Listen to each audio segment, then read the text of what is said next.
Hello everyone, मैं हूं तनुष्का। मेरे चैनल तनुष्का ग्रीन्स पर एक बार फिर आपके साथ हूं प्लांट से रिलेटेड कुछ इंपॉर्टेंट टिप्स लेकर। तो दोस्तों, अगर आप लोग प्लांट बिगिनर्स हैं, गार्डन आपका अभी अभी लगाया है आपने, या फिर आपको अभी अभी पौधों से बहुत प्यार हुआ है और आप सोच रहे हैं पौधे लगाने के लिए या फिर अपने घर में गार्डन बनाने के बारे में, तो आपको ये वीडियो जरूर देखनी चाहिए। और अगर आपके घर में ऑलरेडी प्लांट्स हैं और आप चाहते हैं कि वो प्लांट्स हेल्दी रहें और आप उन्हें किल ना कर दें, कहीं उन्हें खराब ना कर दें, तो भी आपको ये वीडियो जरूर देखनी चाहिए। तो आज के जो टिप्स हैं बहुत ही इंपॉर्टेंट है। कुछ ऐसी 10 मिस्टेक्स या फिर ऐसी 10 आदतें जो कि आपके प्लांट्स को, आपके गार्डन को खराब कर सकती हैं, वो मैं आज की वीडियो में डिस्कस करने वाली हूँ और उनका क्या सोल्यूशन हो सकता है वो भी बताने वाली हूँ। तो वीडियो को पूरे ध्यान से देखिए, एंड तक देखिए, ताकि कोई भी टिप्स आप मिस नहीं कर दे। तो चलिए शुरू करते हैं। सबसे पहली गलती, जो सबसे कॉमन मिस्टेक है, वो हम करते हैं वाटरिंग से रिलेटेड। हम लोग क्या करते हैं कि किसी प्लांट को जिसे कम पानी चाहिए उसे ओवर वाटर कर देंगे, किसी प्लांट को अगर ज्यादा पानी चाहिए तो उसे कम पानी देंगे। देखिए, सभी प्लांट्स की जो पानी की रिक्वायरमेंट है, वाटर की रिक्वायरमेंट है, वो अलग अलग होती है। वो सब प्लांट्स ऐसे नहीं होते हैं जिन्हें एक जैसा ही पानी चाहिए। तो आप ध्यान से पहले उसके बारे में रिसर्च करिए कि उसे किस तरह का पानी चाहिए, उसे किस तरह की वाटर रिक्वायरमेंट है, और उसे उसी के अकॉर्डिंग उतना ही पानी दें। ऐसा नहीं होना चाहिए कि एक बार आपने एक दिन डिसाइड कर रखा है और सभी पौधों में उसी दिन एक जैसा पानी देंगे। क्योंकि इस तरीके से क्या होगा कि जिन पौधों की वैसी वाटर रिक्वायरमेंट है वो तो सरवाइव करेंगे, लेकिन बाकी जो प्लांट्स है जिनकी वाटर रिक्वायरमेंट्स अलग है वो खराब हो जाएंगे। दूसरी जो कॉमन मिस्टेक हम देखते हैं, और मैं अपने एक्सपीरियंस से बता रही हूँ क्योंकि ये सब चीज़ें मैं ट्राई कर चुकी हूँ, तो आपके साथ मैं शेयर करना चाहती हूँ। दूसरी जो मिस्टेक है वो ये है कि हम लोग फीडिंग के नाम पर, जो प्लांट है उसको न्यूट्रिएंट्स देने के नाम पर बहुत ज़्यादा खाद या बहुत ज़्यादा केमिकल्स वाली खाद यूज़ करना शुरू कर देते हैं। और उससे क्या होता है कि वो केमिकल्स, उसके ऊपर हार्श केमिकल्स कुछ रहते हैं और प्लांट के ऊपर गलत असर डालते हैं और प्लांट्स जो है वो जल जाता है। तो आप लोगों को पहले पूरे ध्यान से ये देखना होगा कि प्लांट को किस तरह की खाद की जरूरत है, किस तरह के फर्टिलाइजर की जरूरत है और कितने फर्टिलाइजर की जरूरत है। उसके बाद में ही उसको उतना फर्टिलाइज करें। बिना सोचे समझे उसे ओवर फर्टिलाइज कर देने से भी प्लांट जो है वो खराब हो जाता है। और अब फिर ये बात आती है कि कहीं हम उसे इग्नोर करना ही शुरू नहीं कर दें। प्लांट्स को फर्टिलाइजर की जरूरत होती है, तो आप देखिए कि कितनी जरूरत है, उतना फर्टिलाइजर उसे दें। इसके बाद एक हम जो बिगिनर्स, एज अ बिगिनर्स हम लोग प्लांट के साथ करते हैं वो ये करते हैं कि इस तरीके से जो प्लांट का स्टेम होता है उसके आसपास हम लोग एक मिट्टी का ढेर बना देते हैं। जो मल्चिंग जिसे बोलते हैं वो हम लोग स्टेम के आसपास कर देते हैं, और बाकी का जो मिट्टी का लेवल है पॉट में या फिर जमीन में कहीं पर भी आपने प्लांट लगाया है वो उसका जो लेवल है वो कम रखते हैं और स्टेम के आसपास एक पहाड़ जैसा कुछ बना देते हैं। ये बहुत ही गलत हैबिट है। इससे आपके प्लांट को क्या नुकसान होगा कि उस जगह पे मिट्टी ज्यादा होने की वजह से वहां पर वाटर रिटेंशन ज्यादा हो जाएगा और जो प्लांट की रूट्स है उस पर गलत इफेक्ट पड़ेगा, वो सड़ सकती हैं, रूट्स रॉट हो जाएंगी और प्लांट को नुकसान होगा। तो इस हैबिट को छोड़ दीजिए। प्लांट के जो आसपास की जो सॉइल है वो बिल्कुल लेवल में होनी चाहिए, बराबर होनी चाहिए, कहीं से ऊपर कहीं से नीचे, और या फिर स्टेम के आसपास बहुत ऊंचा पहाड़ जैसा नहीं बनाना है। अब आती है बात सनलाइट के बारे में। सनलाइट किस प्लांट को कितनी चाहिए, काफी कंफ्यूजन हो जाता है। हम लोग क्या करते हैं कि सभी प्लांट्स को एक साथ एक ही स्पॉट पर रख देते हैं। ऐसा करने से कुछ प्लांट्स तो सही रहते हैं और कुछ प्लांट्स जो है खराब होने लगते हैं। ऐसा क्यों होता है? क्योंकि सभी प्लांट्स की सनलाइट की रिक्वायरमेंट अलग अलग है। किसे कितनी लाइट चाहिए, किसे कहाँ पर रखना है, ये स्पॉट आपको प्लांट के बारे में रिसर्च करके फाइंड आउट करना होगा। ऐसा नहीं है कि गार्डनिंग करना एक बहुत ही आसान काम है और सभी के जो प्लांट्स के ऊपर एक जैसे ही रूल्स अप्लाई होंगे, ऐसा नहीं। तो आपके प्लांट्स के लिए कौन सा स्पॉट सही होगा, उस स्पॉट को ढूंढिए और उस पौधे को वहीं रखिए। जिस पौधे को डायरेक्ट सनलाइट चाहिए उसे डायरेक्ट सनलाइट में रखेंगे, जिसे इनडायरेक्ट सनलाइट चाहिए उसे हम लोग ऐसी जगह पे रखेंगे जहां पर छनती हुई धूप आती हो। और जिस प्लांट को वाइट सनलाइट, सुबह की सनलाइट चाहिए, उसे ऐसी जगह पर रखेंगे जिसे 5-6 घंटे की धूप मिल जाए और उसके बाद में जो दोपहर की तीखी धूप नहीं लगे। तो इन बातों का बहुत ध्यान रखने की जरूरत है, और ये रिक्वायरमेंट सभी प्लांट्स के लिए अलग अलग होती है, सभी की एक जैसी नहीं होती है। अगर आपने भी अपने प्लांट को गलत स्पॉट पे रखा है और वो खराब हो रहा है, तो उसका सही स्पॉट ढूंढिए और उसे वहां रखिए। अब बात आती है एनवायरनमेंट के बारे में। एक जो कॉमन मिस्टेक हम सब लोग कर देते हैं वो ये है कि हम लोग प्लांट के बारे में सर्च करते हैं कि इसकी केयर कैसे करनी होती है, उसके टिप्स क्या रहते हैं, लेकिन जो भी कोई जो टिप्स हम लोग रीड करते हैं या फिर सुनते हैं, वो टिप्स एक पर्टिकुलर एनवायरनमेंट के बारे में होते हैं और जनरलाइज्ड होते हैं। उन्हीं को हम लोग अपने प्लांट्स पे अप्लाई करना शुरू कर देते हैं बिना सोचे समझे, बिना ये देखे कि हमारी जगह है वहाँ का एनवायरनमेंट कैसा है।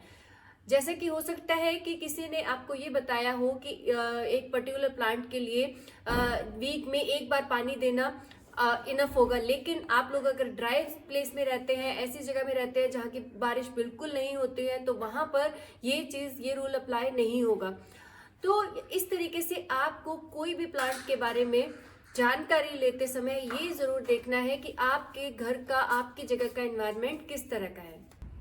यही बात वाटरिंग, उसके सनलाइट रिक्वायरमेंट, फर्टिलाइजर रिक्वायरमेंट सभी पे अप्लाई होती है, क्योंकि आप जिस तरह के एनवायरनमेंट में रहते हैं वहाँ की सॉइल, हवा, पानी उसी तरह का होगा। तो आपको इन सब बातों का ध्यान रखना है अपने एनवायरनमेंट को देखते हुए। एक और मिस्टेक जो हम अपने गार्डन में करते हैं वो ये है कि जगह की कमी रहते हुए या फिर हमें कई बार पता नहीं होता है, तो हम क्या करते हैं कि प्लांट्स को बिल्कुल पास पास लगा देते हैं। पॉट्स में भी एक साथ हम लोग 2 या 3 प्लांट्स अगर लगा देंगे, या फिर जमीन में भी प्लांट्स को एक साथ बिल्कुल नजदीक लगाएंगे, तो उससे क्या होगा कि उनकी ग्रोथ के लिए उन्हें स्पेस नहीं मिल पाएगा और उनकी रूट्स अच्छे से ग्रो नहीं कर पाएंगी। तो जो उसको शेप लेनी है वो शेप उसकी नहीं आ पाएगी। तो हमेशा इस बात का ध्यान रखना है कि एक प्रॉपर जो स्पेसिंग है प्लांट की शेप और प्लांट के साइज को देखते हुए वो आपको अपने गार्डन में रखनी है। बिल्कुल पास पास प्लांट्स नहीं होने चाहिए। और इसी के साथ जुड़ी हुई एक दूसरी बात है, वो ये है कि प्लांट्स कभी भी आप एक जैसे प्लांट्स को एक साथ मत लगाइए। इसका रीजन ये है कि जब हम लोग एक साथ एक जैसे प्लांट्स को लगा देते हैं, एक ही वैरायटी के प्लांट्स को, तो कई बार क्या होता है कि किसी एक पर्टिकुलर प्लांट के ऊपर कोई एक पर्टिकुलर बीमारी या फिर कोई इस तरह के कीड़े मकोड़ों का हमला हो जाता है, तो वो सब जो है उसे सभी प्लांट्स को एक साथ इफेक्ट करेगा। अगर हम लोगों ने एक साथ में कोई प्लांट्स को लगाया तो बहुत केयरफुल रहना पड़ेगा, क्योंकि कोई भी ऐसी चीज अटैक करेगी तो सभी पौधे एक साथ खराब हो जाएंगे। और अब हम डिस्कस कर लेते हैं प्रूनिंग को। प्रूनिंग यानी कि पौधों की कटाई छटाई को। जब हम लोग पौधों की कटाई छटाई करते हैं तो उस समय भी हमें ध्यान रखना होगा कि कौन सा सीजन है, कब हमें किस तरह की प्रूनिंग करनी है। प्रूनिंग 2 तरह की होती है, एक तो सॉफ्ट प्रूनिंग होती है जिसमें हम लोग ऊपर से टिप्स को या फिर हल्की फुल्की जो लीव्स खराब हो गए हैं उनको कट करते हैं। और हार्ड प्रूनिंग होती है जिसमें हम लोग पूरा ही जो स्टेम है उसकी मेन ब्रांचेस को कट कर देते हैं ताकि बिल्कुल फ्रेश लीव्स और ब्रांचेस निकल के आए। तो ये करते समय हम लोग एक बात का ध्यान रखेंगे कि जो प्रूनिंग है, हार्ड प्रूनिंग उसी सीजन में करेंगे जब कि प्लांट्स को ग्रो करने का टाइम है, यानी कि स्प्रिंग या फिर मॉनसून से पहले। हम लोग अगर प्रूनिंग विंटर में कर देंगे हार्ड प्रूनिंग, तो वो जो है प्लांट है ग्रो नहीं करेगा और उसमें कोई नई लीव्स नहीं आएंगी, क्योंकि उस समय प्लांट्स डोरमेंट स्टेट में होते हैं। तो डोरमेंट स्टेट में जब प्लांट्स है तो आपको हार्ड प्रूनिंग नहीं करनी है। फिर इसी से जुड़ी हुई एक और बात है, वो ये है कि प्रूनिंग हम लोग बिल्कुल कई बार अवॉइड ही कर देते, इग्नोर कर देते हैं, प्रूनिंग करते ही नहीं है। तो इससे क्या होता है कि हम लोगों ने जो घर में प्लांट्स, हाउस प्लांट्स है, वो सुंदर दिखने के लिए लगाए हैं, लेकिन वो बिल्कुल झाड़ियों की तरह, जंगल की तरह इधर उधर बढ़ जाते हैं। तो उन्हें प्रूनिंग की जरूरत रहती है। तो टाइम टू टाइम प्रूनिंग जरूर करें और साथ ही साथ जो पीली पड़ गई पत्तियां हैं उनको भी हटाते रहें, क्योंकि वो अननेसेसरीली जो प्लांट है उसके न्यूट्रिएंट्स को वेस्ट कर रही हैं, तो उन्हें हटा। अब जो पॉइंट मैं डिस्कस करने वाली हूँ बहुत ही इंपॉर्टेंट है कि अगर आप लोग बिगिनर हैं, अभी अभी आपने प्लांट्स लगाना शुरू किया है, गार्डन को मेंटेन करना शुरू किया है, तो अपने प्लांट्स के ऊपर, अपने गार्डन में बहुत ज्यादा मनी वेस्ट करने की जरूरत नहीं है। हम लोग पैसे वेस्ट करते हैं बहुत ज्यादा प्लांट्स को इकट्ठा करने के लिए, बहुत सारे प्लांट्स एक साथ खरीद के ले आते हैं। ये गलती कभी ना करें, क्योंकि बहुत सारे ऐसे प्लांट्स होते हैं जो कि कटिंग से लग जाते हैं और हमें इजीली अपने नेबर्स के पास में या फिर अपने फ्रेंड्स के पास में वो मिल जाते हैं, तो उन्हें वहां से लें और खुद से ग्रो करें। और जब हम लोग जीरो से किसी प्लांट को बिल्कुल कटिंग से ग्रो होते हुए देखते हैं, तो उसके साथ जो अटैचमेंट होती है वो एक बिल्कुल अलग तरह की अटैचमेंट और फीलिंग होती है। तो आप लोग भी बिल्कुल ऐसा कोशिश नहीं करें कि सारे के सारे प्लांट्स हमें नर्सरी से ही खरीद कर लाने हैं, तो इस पे बहुत ज़्यादा मनी वेस्ट हो जाती है। तो जो प्लांट्स कटिंग से ग्रो हो सकते हैं उन्हें कोशिश करें कि इधर उधर से हम लोग लेके और फिर लगा लें। फिर जनरली हम लोग जो एक मिस्टेक करते हैं वो ये करते हैं कि हम सोचते हैं कि प्लांट को हमने एक बार पॉट में लगा के छोड़ दिया है, अब उससे देखने की कोई ज़रूरत नहीं है उसकी किस तरह की मिट्टी हो रही है, क्या उसके अंदर रूट्स कैसे ग्रो कर रही हैं। ऐसा हमें नहीं करना है। जिस पौधे की जिस तरीके की रीपॉटिंग की रिक्वायरमेंट है वो ज़रूर पूरी करनी चाहिए। हमें प्लांट को एटलीस्ट 2 साल में एक बार रीपॉटिंग करना ज़रूरी है, नहीं तो उसमें क्या हो जाता है कि जड़ों के गुच्छे बन जाते हैं और उसकी ग्रोथ रुक जाती है या फिर पौधा खराब होने लगता है, क्योंकि पॉट की एक लिमिट होती है और जड़ें बढ़ने के बाद में उसके अंदर बिल्कुल बंच जैसा बना लेती हैं। तो उसे तोड़ के और एक्स्ट्रा जड़ों को निकालना जरूरी होता है, उसकी मिट्टी को चेंज करना जरूरी होता है। तो आप लोग टाइम टू टाइम जैसी पौधे की रिक्वायरमेंट है वैसी रीपॉटिंग जरूर करें। और अब बात कर लेते हैं पॉट सिलेक्शन के बारे में। जो भी पौधा हम लोग सिलेक्ट करेंगे उसके लिए हम लोग पॉट के बारे में जरूर रिसर्च करेंगे कि उसे किस तरह का पॉट चाहिए। कुछ पौधे ऐसे होते हैं जिनकी जड़ें लंबी जो नीचे तक जाती है, तो उसके लिए हम लोग हाइट वाला पॉट लेंगे। कुछ इस तरह के पौधे होते हैं जिनकी जड़ें ज्यादा नीचे तक नहीं जाती है, जो फैलती है, तो उसके लिए वाइड पॉट यूज करेंगे। और पॉट जब भी हम लोग सिलेक्ट करेंगे तो उसमें प्रॉपर ड्रेनेज का होना बहुत जरूरी है। ड्रेनेज होल हम देख के लेंगे, कहीं सुंदर डिजाइन के चक्कर में ऐसा पॉट नहीं ले लेंगे जिसमें कि ड्रेनेज होल ही नहीं है, जो कि बहुत इंपॉर्टेंट है। तो पॉट की सिलेक्शन के लिए भी हमें थोड़ा टाइम देना।